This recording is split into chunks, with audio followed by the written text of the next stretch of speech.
Hi everyone and welcome back to another video. In this video, I'm going to show you how to charge your JBL Clip 5. Now this video is going to be particularly useful for individuals. Let's say that you have a JBL Clip 5 and you're wondering how to go ahead and charge it.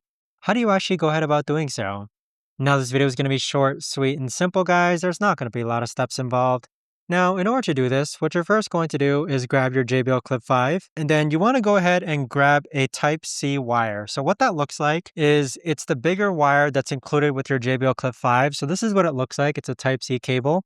And with the Type-C cable, you just insert it at the bottom, wait until it clicks, and then your JBL Clip 5 should start to charge. So as you can see here, there's like an orange light or solid orange light that stays on.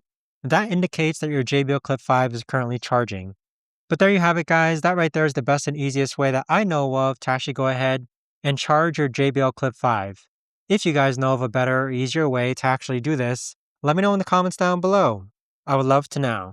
Thanks so much for watching, everyone, and I'll see you guys all in the next video.